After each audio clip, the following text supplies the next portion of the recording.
Hey everyone, we're back with continuing education. I am Minister James Moss, and we are in the book of Luke, chapter 6. We're going to cover verses 46 through 49, which will actually take us to the end of chapter 6.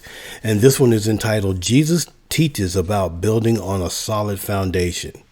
All right, so here we go without further ado. Jesus was not content with letting his audience ponder his profound thoughts. His teaching is not meant for academic discussion and debate. Instead, Christians should build their entire lives around his teachings, applying them to every facet of life. If they don't, they will not be able to withstand the pressures and temptations of this world and will be swept away to their destruction. Jesus calls believers to take the time they have now, before the floodwaters come, to reevaluate the way they live in light of his teachings. All right, so let's get to the word. All right, so let's see here. Dun, dun, dun, dun, dun. Oh, yeah, I'm loving it. Don't try to sue me, McDonald's. All right, here we go. And why call ye me Lord, Lord, and do not the things which I say? Whosoever cometh to me and heareth my sayings and doeth them, I will show you to whom he is like. He is like a man which built a house and digged deep and laid the foundation upon a rock.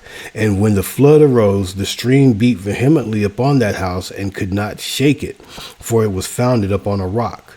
But he that heareth and doeth not is like a man that without a foundation built a house upon the earth, against which the stream did beat vehemently, and immediately it fell, and the ruin of that house was great.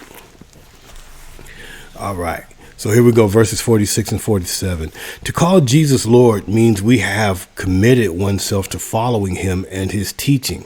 Why would someone call Jesus Lord and then refuse to obey his teachings? Jesus' true followers not only hear his words, but they act on his words, allowing his message to make a difference in their lives. The following parable will show Jesus' listeners what it's like when a person comes, listens, and then obeys. Verse 48, Jesus explains that his true followers were like a person who builds a house on a strong foundation laid upon the underlying rock.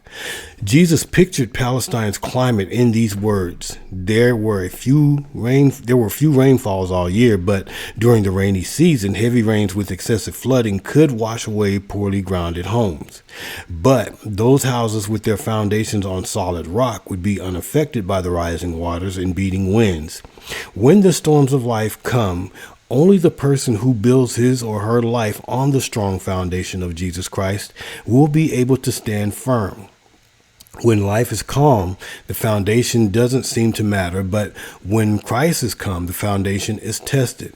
Be sure your life is built on the solid foundation of knowing and trusting Jesus Christ. Verse 49. In contrast is the person who listens and doesn't obey. While both of these people may have built houses that look identical, the crucial difference was in the foundation.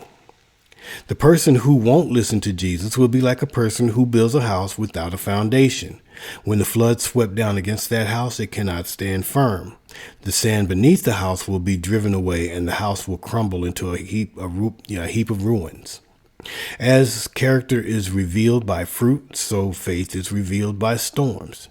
The wise person seeking to act upon God's word builds to withstand anything.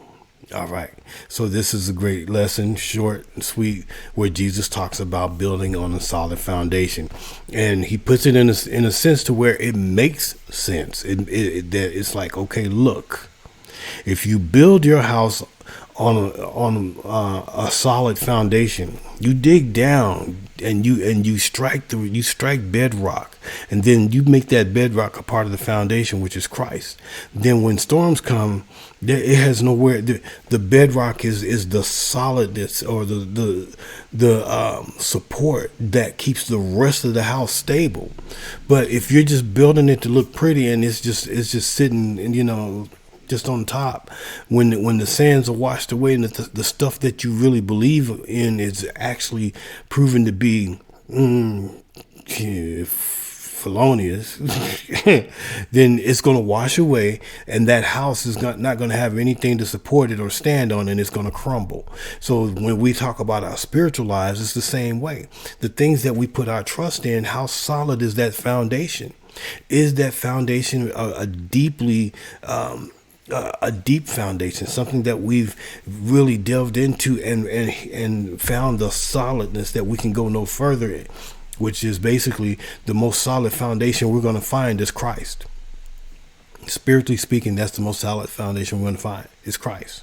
Because if you think that you can find salvation in anything else, or a foundation strong enough, even for you devil worshipers, if you think that for one moment that Satan is going to give you a solid foundation in that crap that you are buying into, you're sadly mistaken.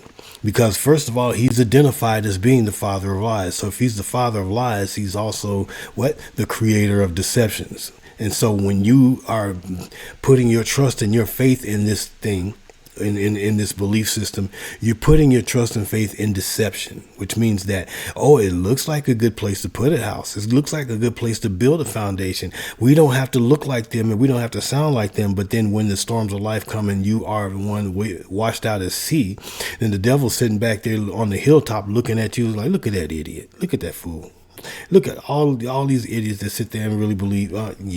Okay, so you get the point. You get the picture. And if you don't, ask God to open up your mind and your understanding. And if you don't ask him, I'm going to ask him right now, God, please open their understanding so that they can see what the true foundation is in our spiritual lives and in our physical lives.